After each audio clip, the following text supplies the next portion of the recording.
Medina মসজিদে নববী শরীফে বসে বসে এই উমরায় গিয়েছিলাম, তো বলছিলাম মদিনার মাটি যদি পাই রাসূলুল্লাহ সুরমা চোখে দেব বারবার, মদিনার মাটি যদি পাই রাসূলুল্লাহ সুরমা করে দেব বারবার, যদি যেতে নাই পাই সোনার মদিনা দিও দেখা স্বপ্নে ও রাসূলুল্লাহ সুরমা করে দেব বারবার। নারী দেখবে আমাদের দাবি রামগিরি মহারাজকে প্রকাশ্যে ক্ষমা চাইতে হবে। রাসূলের শানে বেয়াদবি করলো কেন? রাসূলের শানে বেয়াদবি করলো কেন?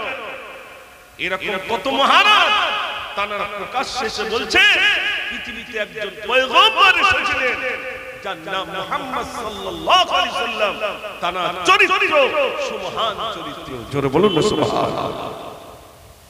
আর রামগিরি মহারাজ এই কথা বলে আপনারা দেখেননি মাইকেল এইসা তিনি একটি বই লিখলেন, বইটির নাম 300, 100 মনীষীর নাম লিখলেন।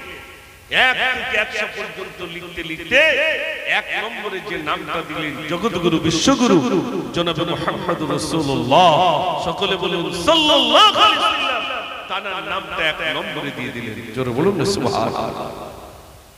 মাইকেল এইসাকে জিজ্ঞাসা করা হলো, তুমি জাতিতে খ্রিস্টান যে সুন্নাতটা দিতে পারতে মুহাম্মদ সাল্লাল্লাহু আলাইহি ওয়াসাল্লামের নামটা দিলে কেন?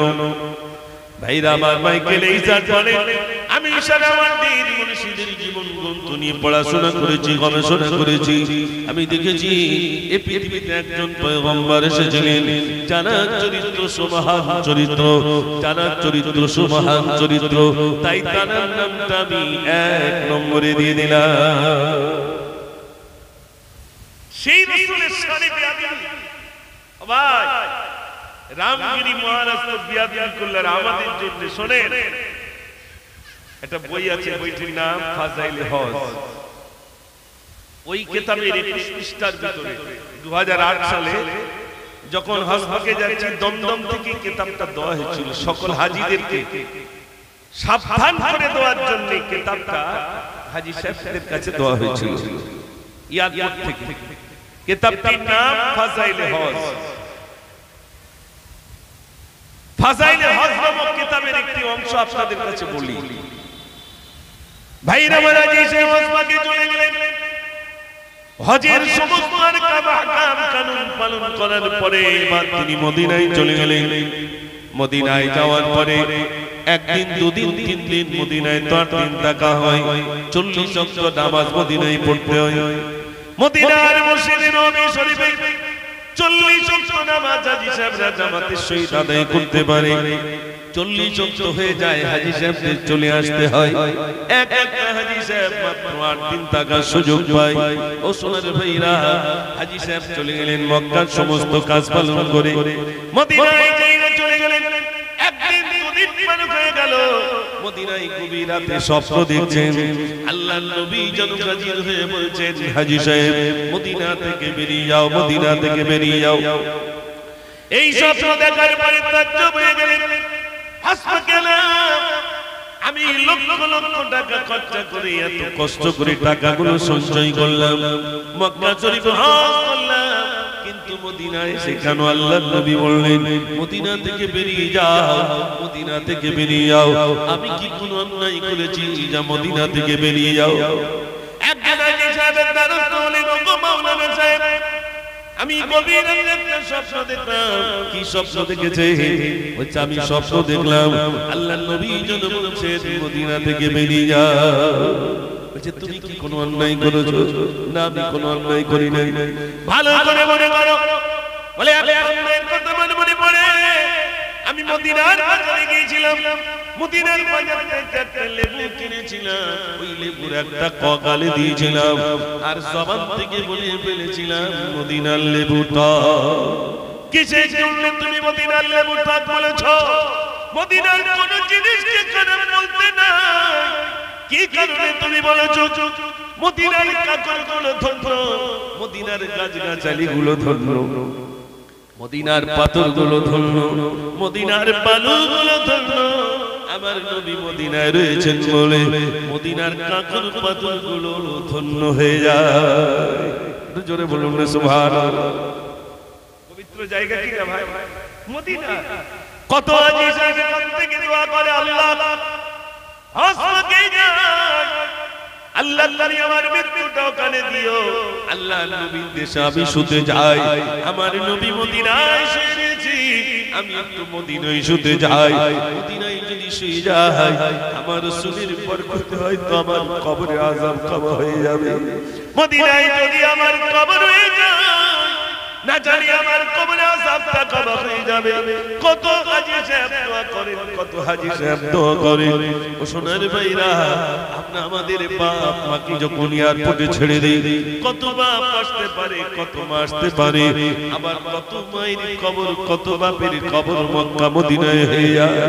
ও সোনার ভাইরা, তাই যদি না হতো মানুষের করে যাবে তো আমার রাসূলের দেশে যদি শুতে পারি কবরের আযাব কবর হয়ে যাবে, কবরের আযাব কবর হয়ে যাবে। সোনার ভাইরা আমার, আম্মা জান খাদিজাতুল কুবরা রাদিয়াল্লাহু তাআলা আল্লাহর নবীকে ডাক দিয়েছিলেন, রাসূল কত থেকে বিদায় হচ্ছে আর এমন করে ডাকলেন আল্লাহ রাসূলকে, আসসালাতু ওয়াসসালামু আলাইকা ইয়া রাসূলুল্লাহ। আল্লাহ রাসূল ফিরে গেলেন, খাদিজা ডাকে, এ খাদিজা তুমি কিসের জন্য ডাকো? খাদিজাতুল কুবরা বলেছিলেন, ইয়া রাসূলুল্লাহ আমি আপনার কাছে কিছুই চাই না, কিছুই চাই না, আমি শুধু আপনার কাছে একটা দাবি করি, আপনি যখন জবলে নূরে ছিলেন আপনার খানা আমি বয়ে নিয়ে যেতাম, নারীদের ভিতরে আমি সর্বপ্রথম ইসলাম কবুল করেছি। আম্মা জান খাদিজা বলেছিলেন, আল্লাহ রাসূল যখন খাদিজাকে বললেন, এ খাদিজা আমার কম্পন হচ্ছে, তুমি আমাকে চাদর দিয়ে জড়িয়ে ধরো।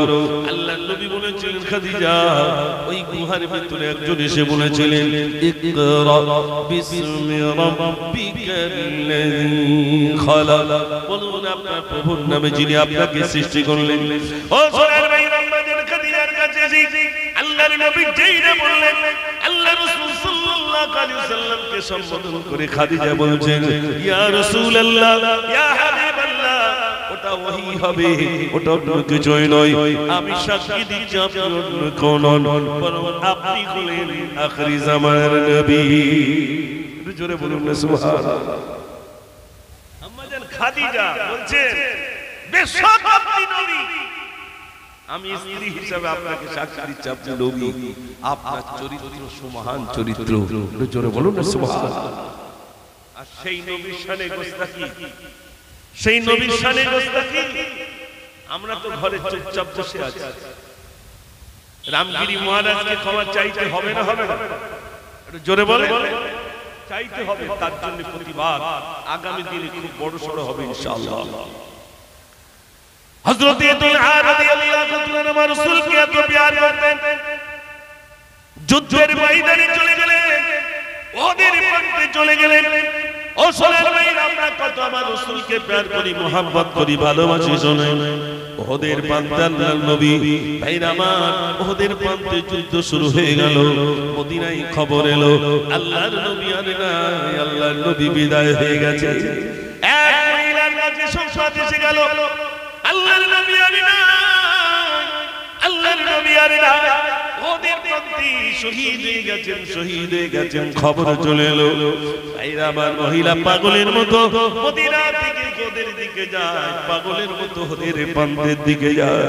ভাইরা আমার, অনেক হাজী সাহেব ওহদ প্রান্ত দেখে এসেছেন, ওহদের দিকে যখন যায় একজন সাহাবার সঙ্গে দেখা। সাহাবা বলছেন, ও মহিলা তুমি কোথায় যাও? বলছে আমি ওহদে যাই। আর যেতে হবে না, যেতে হবে না, তোমার স্বামী এসেছিল এই উহুদের প্রান্তে, তোমার স্বামী শহীদ হয়ে গেছে, আর তোমাকে যাওয়া লাগবে না, যাওয়া লাগবে না। মহিলা চিৎকার মেরে বলেন, কার স্বামী শহীদ হয়ে গেছে ও কথা আমাকে শোনাতে হবে না, কার স্বামী শহীদ হয়ে গেছে ও কথা আমাকে শোনাতে হবে না, তাড়াতাড়ি করে বলো আল্লাহর নবী কেমন আছে? একটু জোরে বলুন না সুবহানাল্লাহ। স্বামী শহীদ হয়ে গেছে ও শুনিও না, আমার রাসূল কেমন আছে তাই বলো। ওই মহব্বত আমাদের আছে? ও সোনার ভাইরা, সাহাবাতুল আবাদ চলছে, ওই মহিলা পাগলের মতো ওদের দিকে যায়। আবার একজন সাহাবার সঙ্গে দেখা, ও মহিলা তুমি কোথায় যাও, কোথায় যাও? আমি ওদের প্রান্তে যাই। বলছে তোমার যে সন্তান বেঁচে ছিল, তোমার সন্তান ওদের প্রান্তে কাফেরদের তলোয়ারে শহীদ হয়ে গেছে। মহিলা গর্জে বলে, কার সন্তান শহীদ হয়ে গেছে? কথা আমাকে শুনিও না, শুনিও না, তাড়াতাড়ি করে বলো আল্লাহর নবী কেমন আছে। জোরে বলুন না সুবহানাল্লাহ। কি মহব্বত! আপনাদের অসুবিধা হচ্ছে না তো? মাশাআল্লাহ। বিশ্বনবী সাল্লাল্লাহু আলাইহি ওয়াসাল্লামের প্রতি কাফের বেঈমান মুশরিকরা আমার রাসূলের মাথায় তলোয়ার মারল। মাথায় ছিল লোহার টুপি। ও ভাইরা আমার, কপালটা একটু ফেটে গেল, কপাল থেকে রক্ত বার হয়। হযরতে আলী রাদিয়াল্লাহু তাআলা আমার রাসূলকে ধরে ফেললে, ভাইরা আমার মাথায় পানি দিচ্ছে। এমন সময় মহিলা চলে এলো। মহিলা যারা আল্লাহর নবী সাল্লাল্লাহু আলাইহি ওয়াসাল্লামের মাথায় পানি দেয়। রাসূল জীবিত রয়েছে, আল্লাহর নবীর কাছে যে বলছেন আসসালাতু ওয়াসসালামু আলাইকা ইয়া রাসূলুল্লাহ, আসসালাতু ওয়াসসালামু আলাইকা হাবিবাল্লাহ।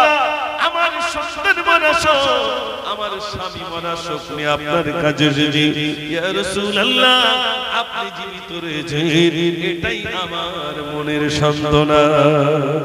একটু জোরে বলুন না সুবহানাল্লাহ। সোনার ভাইরা আমার, বিশ্বনবী সাল্লাল্লাহু আলাইহি সাল্লামকে সাহাবায়ে কেরাম আজমাইন এত প্যার করতেন, এত মহব্বত করতেন। আল্লাহর নবী সাল্লাল্লাহু আলাইহি ওয়াসাল্লাম ভাইরা আমার, কোন সাহাবাকে যদি আদেশ করতেন সাহাবারে অমুক কাজটা করুন, সঙ্গে সঙ্গে তিনি পালন করতেন, এত প্যার করতেন। হযরতে বেলাল রাদিয়াল্লাহু তাআলা সংবাদ এলো, হযরতে বেলালের কানে শুধু আওয়াজ এসেছে, আল্লাহর নবী কয়েকদিন যাবত তিনি কিছুই খেতে পারলেন না, বাড়িতে কিছুই নাই, বাড়িতে কিছুই নাই। হযরতে বেলাল একজনের বাড়িতে তিনি কাজ করেন। এই ছোটবেলায় আমরা দেখেছি একটু বড় বা ধনী ব্যক্তির বাড়ি কত মানুষ কাজের জন্য নিয়োজিত থাকতো না ভাই? ফ্যান ট্যান খেত, কোন রকমে কিছু দিলে তবে খেতেন। এখনো চার চাকারে কত মানুষ গল্প করে যে আমার কত কষ্টের সংসার, আর ছেলে আমাকে সব পুলিশাত করে দিচ্ছে। মনের কষ্টে অনেক কথা বাপজি বলে না, বলে না? ছেলের সাথে বৌমার সাথে বলে, বৌমা তোমরা তো সোনার সংসার পেয়েছো, এমন একটা সময় ছিল যে সময় লোকের বাড়িতে মারদারি করেছি, গরু ছাগল চড়িয়েছি, যতটুকু ফ্যান আমানি দিয়েছে ওইটুকু খেয়েছি, ভাতের ফ্যান খেয়ে জীবন ধারণ করেছি। এরকম বলে না ভাই? আল্লাহর রাসূল সাল্লাল্লাহু আলাইহি ওয়াসাল্লাম অনাহারে বেলাল একজনের বাড়িতে কাজ করে, যতটুকু খেতে দেয় কতটুকু, মানে পেটে ভাতে যাবে বলে, টাকা পয়সা। বেলাল রাদিয়াল্লাহু তাআলা তিনি কাজ করেন। আল্লাহর নবী সাল্লাল্লাহু আলাইহি ওয়াসাল্লাম শুধু বেলালের কানে চলে গেছে, নবী ক্ষুধার্ত অবস্থায় রয়েছে, একদিন নয় দুদিন নয় কয়েকদিন যাবত আমার রাসূল ক্ষুধার্ত অবস্থায় রইলেন। বেলাল রাদিয়াল্লাহু তাআলা কানে যখন চলে গেল, বেলাল কিন্তু আহারে আমার নবী পাক তিনি ক্ষুধার্ত অবস্থায় রইলেন, আর আমি বেলাল কেমন করে সইব? বেলাল সারাদিন কাজ করার পরে যতটুকু খাদ্য দিয়েছে মনি, ওইটুকু খাদ্য নিয়ে রাতের অন্ধকারে চলে গেলেন। আল্লাহর নবীর ঘরে দরজায় আওয়াজ দিচ্ছেন, আসসালাতু ওয়াসসালামু আলাইকা ইয়া রাসূলুল্লাহ। আল্লাহর নবীর কাছে বলছেন, ইয়া রাসূলুল্লাহ। যেই না সালাম দিলেন, আল্লাহর নবী বলেন, কে? বলেন, ইয়া রাসূলুল্লাহ আমি বেলাল। আল্লাহর নবী বলেন, হে বেলাল এত রাতে তুমি কিসের জন্য এসেছো? বেলাল বলেন, ইয়া রাসূলুল্লাহ আমার কানে সংবাদ চলে গেছে আপনি কয়েকদিন যাবত ক্ষুধার্ত অবস্থায় রয়েছেন, এইজন্য আমার মনিব আমাকে সারাদিন কাজ করানোর পরে যতটুকু খাদ্য দিয়েছে অতটুকু খাদ্য আপনার জন্য আল্লাহর নবী বলেন, ও বেলাল, ও বেলাল, যে খাদ্যটা তোমাকে দিয়েছে ওই খাদ্যই তো তোমার নিজের পেট ভরবে না বেলাল। ও বেলাল, তোমার যে খাদ্য দিয়েছে তোমার মুনি, ওই খাদ্যকে তো তোমার নিজের পেট ভরবে না, আবার অমন খাদ্য তুমি আমার জন্য কেমনে নিলে? বেলাল বলেন, ইয়া রাসূলুল্লাহ, আমার জীবন আপনার জন্য উৎসর্গ করে দাও ইয়া রাসূলুল্লাহ। আপনি ক্ষুধার্ত রয়েছেন, আমি বেলাল কেমন করে সহ্য করব ইয়া রাসূলুল্লাহ? তাই আমার খাদ্যটা আপনার জন্য আমি নিয়ে আসলাম। একটু জোরে বলুন না সুবহানাল্লাহ। ও ভাই, রাসূলের প্রতি এত মহব্বত সাহাবায়ে কেরাম আজমাইন করেছেন, জোরে বলবেন না সুবহানাল্লাহ। হযরত তুলহা রাদিয়াল্লাহু তাআলা যুদ্ধের ময়দানে দুধ থেকে বেঈমানেরা তীর মারে, বেঈমানেরা আমার রাসূলের দিকে তীর মারে। হযরত তুলহা রাদিয়াল্লাহু তাআলা সামনে দাঁড়িয়ে গেলেন, বেঈমানদেরকে বলে, এ বেঈমানেরা, যত তীর মারবি সব তীর আমি তালহা আমার বুকে পেতে নেব, একটা তীরের আঘাত আমার নবীর গায়ে আমরা লাগতে দেব না। সব তীর বুকে পেতে নেব, আমার রাসূলের গায়ে লাগবে। আর সেই রাসূলের শানে রামগিরি মহারাজ বিয়াদবি করবে, আর আমরা মুসলমান নাকে তিল দিয়ে ঘুমাবো? জোরে বলে, ক্ষমা চাইতে হবে, প্রকাশ্যে ক্ষমা চাইতে হবে। রাসূলের শানে গোস্তাকি, রাসূলের শানে বেয়াদবি মুসলমান ঘুমিয়ে নেই, মনে রাখতে হবে। আমরা যারা মুসলমান, ঈমানি শক্তি কিঞ্চিত পরিমাণ যদি থাকে, রাসূলের শানে গোস্তাকি মুসলমান কোনদিন ঈমানদার সহ্য করে নিয়াত করবে না ইনশাআল্লাহ। শুনেন, মুসা নবীর জামানায় আল্লাহ রাসূলের সঙ্গে একজন গোস্তাকি করেছে। মুসা নবীর জামানায় একটু তাকবীর দেন দেখি, নারে তাকবীর, মাশাআল্লাহ, খুব ভালো লাগছে। আমার তো পিপা মানে তো আমার গ্রাম নাকি ভাই, বেশি দূর তো আমার বাড়ি নয়, আলহামদুলিল্লাহ। পিপা মানে আমার বাড়ি এলাকা, আলহামদুলিল্লাহ। আমার বাপজিরা ভাইরা, এই শুনে আমি তো ভাবছিলাম রাস্তার ধারে লোকজন কি হবে তার ঠিক নাই, আলহামদুলিল্লাহ ভরপুর হয়ে গেছে, আলহামদুলিল্লাহ। তাহলে একবার আরো একবার আওয়াজ দেন, নারে তাকবীর, মাশাআল্লাহ মাশাআল্লাহ। আমি তো গজলগুলো রাসূলের শানে মদিনা মসজিদে নববী শরীফে বসে বসে এই উমরায় গিয়েছিলাম, তো বলছিলাম, মদিনার মাটি যদি পাই রাসূলুল্লাহ, সুরমা চোখে দেব বারবার, মদিনার মাটি যদি পাই রাসূলুল্লাহ, সুরমা করে দেব বারবার, যদি যেতে নাই পাই সোনার মদিনা, দিও দেখা স্বপ্নে ও রাসূলুল্লাহ, সুরমা করে দেব বারবার। নারে তাকবীর। তোদের আসতে বলে তো নেই, ওরা বাইরে থেকে থাকতে কি শোনাবো জি ইনশাআল্লাহ শোনাবো। যুবকরা আলহামদুলিল্লাহ, আমার আলোচনায় কষ্ট হচ্ছে নাকি? মাশাআল্লাহ। 2008 2010 এই রাসূলের প্রেম কতটা এটা শোনানোর জন্য বলছি আপনাদের। তো মুসা নবীর জামানায় গোস্তাকি হয়েছিল, ওটা বলবো ইনশাআল্লাহ। তার আগে একটুখানি বলে নিই, হাজী সাহেব হজ থেকে গেছে জানেন। তো আমি নিজে দেখেছি একটা হাজী সাহেব, তাদের একটা কাফেলা, তারা সঙ্গী দুজন, তো এই দুজন মক্কা শরীফে জুতো পায়ে দিচ্ছে না। আচ্ছা আপনারা বলুন, আমাদের রাস্তা এই চৈত্র মাসের গরমে পাকা রাস্তায় খালি পায়ে হাঁটা যায় ভাই? হাঁটতে পারে তারা, যারা মাঠে মানে বা বিভিন্ন পায়ের চামড়া যাদের অনেক মোটা, খুব একটা কষ্ট হয় না, তবুও ধার দিয়ে হাঁটে। তা আমাদের পাকা রাস্তা, আমাদের এখানকার যা রৌদ্র আর ওখানকার যা রৌদ্র তা সম্পূর্ণ ভিন্ন। কেন আমাদের এখানে যে রৌদ্র হয় আমাদের গা দিয়ে ঘাম বার হয়, কিন্তু ওখানকার রৌদ্রে ঘাম হয় না, অথচ চামড়া ফেটে যায়। শীতকালে যেরকম পা ফাটে ঠিক ওই রকম এত গরম, মনে হচ্ছে যেন সব পুড়ে যাচ্ছে, এইরকম এত গরম। তো সেই গরমের ভিতর দিয়ে বেচারি দুজনকে দেখলাম জুতো পায়ে দেয়।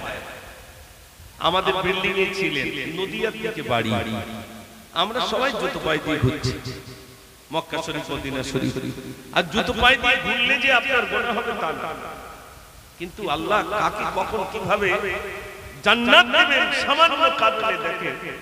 তা আমি জিজ্ঞেস করেছি, হাজি সাহেব জুতো পায়ে দিচ্ছেন না কেন? তো হাজি সাহেব জুতো পায়ে দেব, আল্লাহ রাসূল কোন রাস্তায় চলেছে জানি না, তানার কদমের উপরে যদি জুতো পড়ে যায় বিয়াদবি হয়ে যাবে। এই জন্য মক্কা মদিনায় আমি জুতো পায়ে দিয়ে ঘুরি না। একটু জোরে বলুন না সুবহানাল্লাহ। আমরা ফুরফুরা শরীফ যখন যাই জুতো পায়ে দিয়ে যাই না, জুতো খুলে যায়। জোরে বলে, জুতো পায়ে দিয়ে যাই।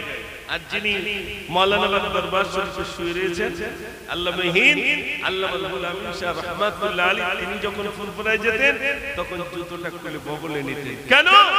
এটা আমার পীরের দেশ, তাই পীরের সম্মানার্থে ওই জমিনে জুতো পায়ে দিতেন না। জোরে বলুন না সুবহানাল্লাহ। এটাই আশিক, এটাই মহব্বত বোঝানোর জন্য বলছি রাসূলের প্রতি কি মহব্বত। দুজন হাজী সাহেবকে আমি নিজ চোখে দেখলাম, আমার জ্ঞান চক্ষু ফিরে গেল। আরে কত মহব্বত! না জানি যদি আমার রাসূলের কদমের উপরে যদি আমার জুতো পড়ে যায় বিয়াদবি হবে। মসজিদে নববী শরীফে এক ইমামের পিছনে 10 লক্ষ মানুষ নামাজ আদায় করে, কোনো আওয়াজ নেই, নিস্তব্ধ, কোনো শব্দ নেই। না জানি আল্লাহ রাসূলের যেখানে শুয়ে রয়েছেন সেখানে যদি আমার কথা উঁচু আওয়াজ হয়ে যায় বিয়াদবি হয়ে যাবে। যদি আমার আওয়াজটা কণ্ঠটা যদি উঁচু হয় বিয়াদবি হয়ে যাবে। আমতাহরাত আমালুকুম, সমস্ত আমল বরবাদ হয়ে যাবে। মদিনায় কি সব আস্তে আস্তে কথা বলে, মসজিদে নববী শরীফে কোনো আওয়াজ নাই, মানুষ নিস্তব্ধ। একটু জোরে বলুন না সুবহানাল্লাহ। সেই রাসূলের শানে গোস্তাকি কেউ সহ্য করেনি, ইমানদার সহ্য করেনি, করবে না। ভাইরা শুনেন, মুসা নবীর জামানায় একজনের নাম ছিল আবুল হারেসা, বড় পণ্ডিত মানুষ ছিল, জ্ঞানী মানুষ, সেই যুগের আলেম। সে তৌরাত পড়ছে, দেখছে মুহাম্মদ সাল্লাল্লাহু আলাইহি ওয়াসাল্লামের নাম কয়েক জায়গায়, নামগুলো কেটে দিয়ে নিজের নাম বসিয়ে দিল, মুসা নবীর নাম বসিয়ে দিল। ওর মানুষ নেই, গোসাপে পরিণত হয়ে গেল। গোসাপ যেমন হয় ওই গোসাপ সাইডের দিকে পাহাড়ের এক কিনারে মুসা নবী যাচ্ছেন, গোসাপের জবান খুলে গেছে। ও মুসা, তুমি কামাকে চেনো? আমি গোলাম আবুল হারেস, আমি আবুল হারেসা। মুসা নবী বললেন, তোমার অবস্থা এমন কেন বলো? গোসাপি কেমন হলে? ওই আল্লাহর নবীর সাথে আমি গোস্তাকি করেছি, বেয়াদবি করেছি। কি বেয়াদবি করেছো? বলছে আমি বেয়াদবিটা করলাম, তৌরাতের ভিতরে মুহাম্মদ সাল্লাল্লাহু আলাইহি ওয়াসাল্লামের নাম কয়েক জায়গায় দেখলাম বলে ওই নামগুলো কেটে দিয়ে আমি তোমার নামটা লাগিয়ে দিলাম।